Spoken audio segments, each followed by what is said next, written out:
So hello बालको, शुरुआत करते हैं क्वेश्चन नंबर 41 ऑफ वेव से। सो क्वेश्चन नंबर 41 जो है ऑफ वेव हमें क्या कहना चाह रहा है। Newton's formula for velocity of sound in gases. Newton का जो फार्मूला था वो था P/, क्यों इसने टेम्परेचर को क्या माना था, कांस्टेंट मान के ये सारी चीज़ें करी थी, बट हमने फिर अपन गामा मान करके गामा P/ρ लिखना स्टार्ट किया था क्योंकि उससे आंसर नहीं आते थे। सो P/ρ जहाँ पे टेम्परेचर कांस्टेंट मान करके दिया था और ये न्यूटन्स फार्मूला था, तो ऑप्शन नंबर कौन सा हो जाएगा हमारा, सेकंड हो जाएगा। 41 की अगर बात करें तो 41 पे ये कहता है कि velocity of sound in a medium is v if the density of the medium is double. ठीक है, so v is equal to rho P/ρ। ठीक है, रूट ऑफ P/ρ। रो क्या है हमारी, रो हमारी डेंसिटी है, P हमारा जो है वो क्या है, प्रेशर है। अब ये कहता है कि density of medium is double, what will be the new velocity of the sound. Density को क्या कर दिया, डबल। सो हम ये कहते हैं कि v डैश जो हो जाएगा वो क्या हो जाएगा, P/2 रो हो जाएगा। एंड हमें पता है रूट P/ρ को हम क्या कह सकते हैं, v, तो v डैश जो हो जाएगा v/√2 हो जाएगा। सो ऑप्शन नंबर कौन सा हो जाएगा हमारा, third.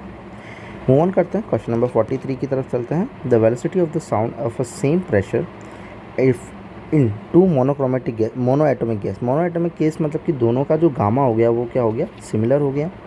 Density ρ1 and ρ2 and v1 and v2 respectively. ρ1 and ρ2 जो है वो 1/4 है, then value of v1/v2 is. ठीक है, सेम प्रेशर के दिया तो प्रेशर सेम है, तो P/ρ is equal to v, और हम ये हटा देंगे तो v1 का स्क्वायर इंटू में ρ1 इज इक्वल टू P, और यहाँ पे लिख देंगे डिवाइडेड बाय, इक्वल्स टू में डाल दूँ, इक्वल्स टू में डाल देते हैं। तो अगर प्रेशर के इक्वल्स टू में डालूंगा तो यहाँ पे क्या लिख दूंगा, v2 का स्क्वायर मल्टीप्लाई ρ2। सो ρ1/ρ2 की जो वैल्यू है, ρ1/ρ2 इज इक्वल टू v1 का स्क्वायर अपॉन v2 स्क्वायर चाहिए ना, v2 square upon v1 square. सो इसको उल्टा कर देंगे तो ρ2/ρ1 is equal to v1 square upon v2 square. ρ2/ρ1 की वैल्यू जो हो जाएगी वो क्या हो जाएगी, 4/1, और इसका रूट लग जाएगा यहाँ पे स्क्वायर हट के, तो ये क्या आ जाएगा 2। सो v1/v2 की वैल्यू जो हो जाएगी वो क्या हो जाएगी 2। हमारा ऑप्शन नंबर कौन सा हो जाएगा, थर्ड। नाउ मूव ऑन करते हैं, क्वेश्चन नंबर 44 की तरफ चलते हैं। तो क्वेश्चन नंबर 44 जो है वो हमें ये कह रहा है कि if Vm is the velocity of the sound of moist air. Moist air जैसे ही कहता है तो तुम्हें ये ध्यान रखना है कि ऑक्सीजन के अंदर वहाँ पे क्या होते हैं कि पानी के वेपर होते हैं, वेपर फॉर्म में होता है। And Vd is the velocity of in the dry air, dry air के अंदर वेलोसिटी। तो अगर वहाँ पे वेपर, वाटर वेपर होते हैं तो ओवरऑल जो डेंसिटी होती है वो क्या हो जाती है, कम हो जाती है। डेंसिटी कम हो जाती है तो एज वी नो कि डेंसिटी जो होती है वो इन्वर्सली प्रोपोर्शनल होती है। सो Vm जो हो जाएगा वो क्या हो जाएगा, इंक्रीज़ हो जाएगा। ठीक है, एज़ कम्पेयर टू Vd, मतलब कि ड्राई एयर के अंदर वेलोसिटी क्या हो जाएगी, कम, क्योंकि यहाँ पे वाटर वेपर की फॉर्म में प्रेजेंट रहती है, तो वहाँ पे जो डेंसिटी होगी वो एक्चुअली क्या हो जाती है, कम हो जाती है। सो अगर डेंसिटी कम हो जाएगी तो वेलोसिटी क्या हो जाएगी, इंक्रीज़, क्योंकि वेलोसिटी जो होती है वो इन्वर्सली प्रोपोर्शनल ऑफ डेंसिटी रहती है। सो इस वजह से वेलोसिटी जो हो जाएगी वो क्या कर जाएगी, इंक्रीज़। तो Vm is greater than Vd, तो ऑप्शन नंबर कौन सा हो जाएगा हमारा, सेकंड। क्वेश्चन नंबर 45 की अगर बात करें तो at a room temperature of a velocity of a sound in O2 is V। ठीक है, O2 जब है तब हमारी साउंड वेलोसिटी है V। Then a mixture of H2 and O2 gas of the speed of sound at same temperature. Temperature क्या रखना है, सेम रखना है। अगर टेम्परेचर सेम रखते हैं सो O2 के अंदर अगर हम बोलेंगे तो हमें यहाँ पे लेना पड़ेगा v is equal to root of gamma RT/m0। m0 क्या है, हमारा मोलिकुलर वेट है। अब जब हम O2 का रखते हैं तो O2 इसकी प्योरेस्ट फॉर्म में पड़ा हुआ है, तो हम इसका जो वेट होगा वो तो 32 रखेंगे, बट इन दोनों का हमें क्या लेना पड़ेगा, इसका 2 हो जाएगा और इसका क्या हो जाएगा 32, और इन दोनों का हमें लेना पड़ेगा इफ़ेक्टिव मोलर मास। इनका क्या लेना होगा हमें, इफ़ेक्टिव मोलर मास लेना पड़ेगा। इफ़ेक्टिव मोलर मास जब हम लेते हैं तब ओवरऑल 32 से ये क्या होती है, वैल्यू कम आती है। अब ऐसा क्यों, क्योंकि हाइड्रोजन जो होता है उसके रेस्पेक्ट, O2 के रेस्पेक्ट में हाइड्रोजन जो होती है वो बहुत कम होती है। जब कोई वैल्यू क्वांटिटी बहुत कम हो जाएगी किसी अदर के रेस्पेक्ट में, तो हम ओवरऑल क्वांटिटी को जो है वो क्या मानते हैं, कम मानते हैं। तो इसका एक एग्जांपल याद रखना कि O2 और H2 जब आता है हमारे पास में, तब हम ओवरऑल इफेक्टिव मोलर मास लेते हैं और उस इफेक्टिव मोलर मास की जो वैल्यू होती है वो एक्चुअली क्या होती है, कम होती है। तो इसकी वैल्यू जो हो जाएगी वो क्या हो जाएगी, कम। तो V क्या हो जाएगा, इंक्रीज हो जाएगा, and the speed of sound at the same temperature will be more than V। तो हमारा ऑप्शन नंबर कौन सा हो जाएगा, सेकंड हो जाएगा कि मोर देन V हो जाएगा। ओके, ना मूव ऑन करते हैं, क्वेश्चन नंबर 46 की तरफ चलते हैं। 46 हमें ये कह रहा है कि if at some point the amplitude of the sound becomes double and the frequency become half. Amplitude को क्या कर दिया, डबल कर दिया, मतलब 2a कर दिया, and become double and the frequency become half. तो फ्रिक्वेंसी पहले f थी एंड f/2 कर दी, become half. Then at the point intensity of the sound, intensity का जो फॉर्मूला होगा वो 2π² a स्क्वायर फ्रिक्वेंट ओमेगा का स्क्वायर रहता है। 2 सेकेंड मैं चेकआउट कर लेता हूँ। सो ये फ्रिक्वेंसी का स्क्वायर भी हो जाएगी एंड ये हमारे पास में हो जाएगी रो एंड सी, ये डेंसिटी हो जाएगी और ये स्पीड ऑफ लाइट हो जाएगी। सो इंटेंसिटी जो होगा वो डायरेक्टली प्रोपोर्शनल होगा a square and f square के। सो यहाँ पे पूछा अगर नॉर्मली हम a स्क्वायर f स्क्वायर रखें तो हमारी इंटेंसिटी की वैल्यू i रहेगी, और i डैश अगर नया देखना चाहें तो 2a स्क्वायर, तो ये क्या हो जाएगा 4a स्क्वायर हो जाएगा, और फ्रिक्वेंसी को रखेंगे तो f स्क्वायर/4 हो जाएगा, कैंसिल आउट हो जाएगा अगेन, तो i रहेगी, तो रिमेन्स अनचेंज्ड। ऑप्शन नंबर कौन सा हो जाएगा हमारा, 4th। Sine with a frequency n, a science of frequency n, a का जो साइन है उसकी फ्रिक्वेंसी का क्या है, n है।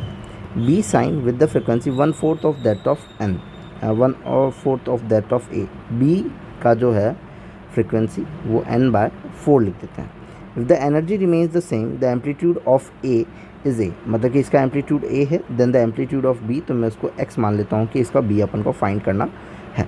मतलब कि ये जो दिया हुआ है एम्पलीट्यूड दिया हुआ है, ये फ्रिक्वेंसी दी हुई है, ये एम्पलीट्यूड दिया हुआ है, ये फ्रिक्वेंसी दी हुई है, और एनर्जी जो बोली है वो क्या बोली है, सेम। सो देखा जाए तो एनर्जी और इंटेंसिटी जो होती है वो प्रोपोर्शनलिटी क्राइटेरिया चलता है और दोनों सेम ही चलता है। तो यहाँ पे इंटेंसिटी का जो फॉर्मूला आया था वो हम एनर्जी के लिए भी लगा सकते हैं, जो कि a स्क्वायर f स्क्वायर था, तो हम ये लिख सकते हैं a1 f1 square a2 f2 का स्क्वायर। सो a1 एम्पलीट्यूड क्या था हमारा a, तो ये a स्क्वायर हो जाएगा, फ्रिक्वेंसी हमारी n थी, n स्क्वायर हो जाएगी। एम्पलीट्यूड दूसरे का फाइंड करना है, x स्क्वायर लिख लेते हैं, दूसरे की फ्रिक्वेंसी n स्क्वायर/16 हो जाएगी। यहाँ पे n स्क्वायर से n स्क्वायर कैंसिल आउट हो जाएगा, 16 ऊपर आ जाएगा, 16a square is equal to x square. यहाँ पे हमारे पास में रूट लग जाएगा, 8 नहीं आएगा, 4 आ जाएगा, 4a आ जाएगा, तो हमारा 4a वाला ऑप्शन हो जाएगा, ऑप्शन नंबर 3rd हो जाएगा। क्वेश्चन नंबर 48 की तरफ चलते हैं। तो क्वेश्चन नंबर 48 जो है वो हमें क्या कहना चाह रहा है, इसको थोड़ा सा मैं फाइंड अप कर लेता हूँ। क्वेश्चन नंबर 48 हमें ये कह रहा है कि intensity level of a sound of intensity I is 30 decibel, मतलब कि इंटेंसिटी का जो फॉर्मूला है beta is equal to 10 log base 10 I/I0। So intensity level of, तो बीटा की जो वैल्यू है वो कितनी दी हुई है, 30 डेसिबल दी हुई है, and the ratio of I/I0 is, ठीक है। सो 30 डेसिबल इक्वल्स टू, हम यहाँ पे लिखेंगे बीटा की value 30 decibel equals to 10 log base 10 I/I0, ये 0 से 0 कैंसिल आउट हो जाएगा। सो log बेस 10 की वैल्यू 3 कब आती है, log बेस 10 की वैल्यू 3 तब आएगी जब 10 की पावर क्या होगी, 3 होगी। log बेस देखो, जैसे कि log बेस 10 की पावर 3 लिखोगे तो 3 इसकी वैल्यू लिखोगे, तो इस पूरे की वैल्यू क्या है, log बेस 10 की वैल्यू क्या लिखूँ कि मैं 3 आ जाए, तो I/I0 की जो वैल्यू होगी वो क्या हो जाएगी, I/I0 की जो वैल्यू हो जाएगी 10 की पावर क्या हो जाएगी 3, तो ये 1000 हो जाएगा, जो कि हमारा ऑप्शन नंबर कौन सा हो जाएगा, फर्स्ट।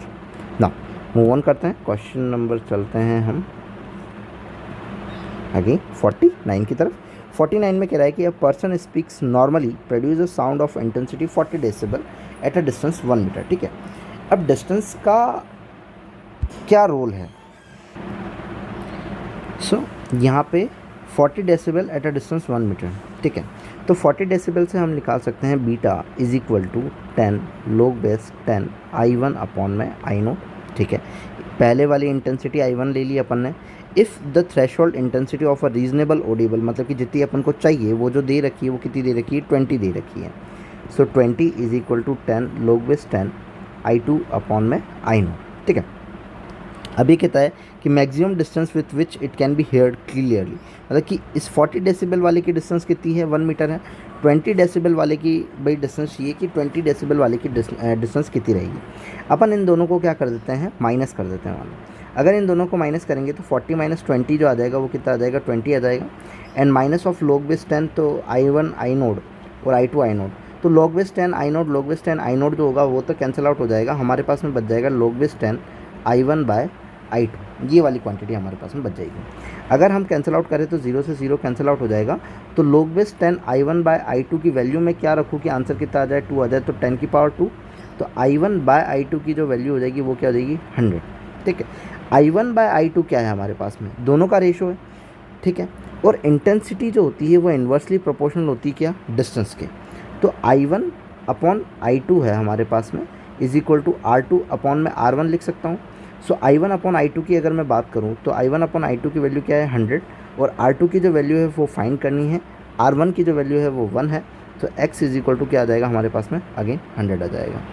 सो 100 भी हमारे पास में गिवन डिस्टेंस, सॉरी ये डिस्टेंस के स्क्वायर के बराबर होती है, डिस्टेंस के स्क्वायर के बराबर होती है, तो यहाँ पे भी स्क्वायर लग जाएगा, यहाँ पे भी स्क्वायर लग जाएगा, तो ये x का स्क्वायर होगा, x का स्क्वायर हो जाएगा तो सामने वाली क्वांटिटी पे रूट आ जाएगा विच इज़ इक्वल टू 10, तो ये हमारा आ जाएगा 10 मीटर, तो हमारा ऑप्शन नंबर हो जाएगा 3rd। कुछ नहीं है, जस्ट 2 इक्वेशन बनी है जिसमें अपन इन्होंने बोला है कि normally produce a sound of intensity 40 decibel, मतलब कि एक स्पीकर है, स्पीकिंग है जो कि नॉर्मली 40 डेसिबल का जो है वो साउंड को स्पीक करने की वैल्यू रखता है, तो 40 डेसिबल की रखता है, तो 40 equals to 10 log base 10 I1 upon I0 आ गया। और देन दूसरा हमारे पास में थ्रेशोल्ड इंटेंसिटी का जो कि रीजनेबल ऑडिबल का दिया हुआ था, जो कि 20 का दिया हुआ था, तो 20 is equal to 10 root log base 10 I2 upon I0 लिख लिया अपन, उनको दोनों को डिवाइड किया and that is the solution. अब हमारे पास में आता है कि इंटेंसिटी ऑफ सॉल्यूशन साउंड जो है वो कुछ इस तरीके से गिवन है, देखते हैं। सो इंटेंसिटी जो है वो sound wave get reduce by 20%, मतलब कि इंटेंसिटी जो है वो रिड्यूस हो रही है 20% से। पहले इंटेंसिटी थी आई, अब 20% से क्या हो गई, रिड्यूस हो गई। भाई तुम्हारे पास में 100 रुपीज़ है, 20% अगर रिड्यूस करोगे उसका तो 100 का 20% कितना होगा, 20 रुपीज़, तो बचा कितना भाई, आई था, आई में से मतलब कि ये मान लो 100 रुपीज़ है, 100% होगी, 100 का 20% रिड्यूस करना, 100 का 20% 20 रुपीज़, अब 20 को रिड्यूस करोगे तो बचेगा कितना, 80।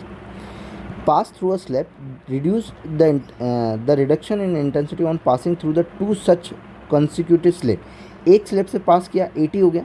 अब इसका 20% निकालोगे तो 80 रुपये का 20% कितना हो जाएगा, 80 इंटू 20/100, तो ये कैंसिल आउट हो जाएगा, कितना आया, 16 आया।